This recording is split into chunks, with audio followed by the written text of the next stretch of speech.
Across Britain and Germany, a new warning is echoing from the highest military offices. Prepare to sacrifice. In a rare joint message, the UK's Chief of the Defence Staff, Sir Richard Knighton, and Germany's General Carsten Breuer delivered a blunt assessment. Russia, they say, has shifted its military posture westward. The war in Ukraine is reshaping Europe's security landscape, and NATO must respond decisively. Their solution? Spend more, far more. By 2035, NATO members aim to raise defense spending to 5% of GDP, a staggering financial commitment that would channel vast national wealth into missiles, manpower, armor, and mobilization. The language is unmistakable. Hard choices, difficult decisions, prioritization of public spending. Translation: something else gives. Because when defense budgets rise dramatically, other budgets shrink. Healthcare, infrastructure, welfare, energy relief, education. The trade-offs may not be immediate, but they are inevitable.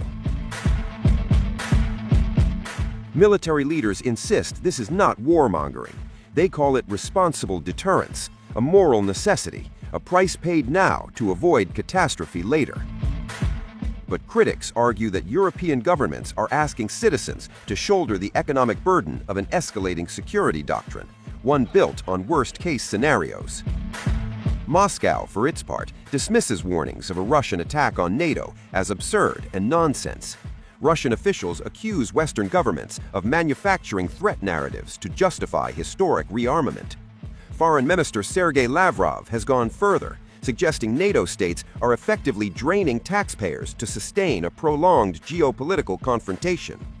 Meanwhile, the public mood is complicated. Polls suggest many Europeans support stronger defense in principle, but when the question turns personal, higher taxes, fewer services, reduced social spending, enthusiasm cools.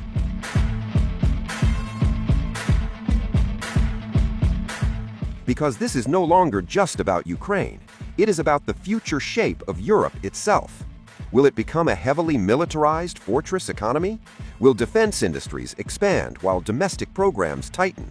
Will citizens accept permanent war-footing budgets in the name of deterrence? Recent NATO war games have also raised uncomfortable questions. Reports suggested that in one major exercise, small drone teams inflicted heavy simulated losses on NATO battalions, a reminder that modern warfare is evolving faster than traditional doctrines.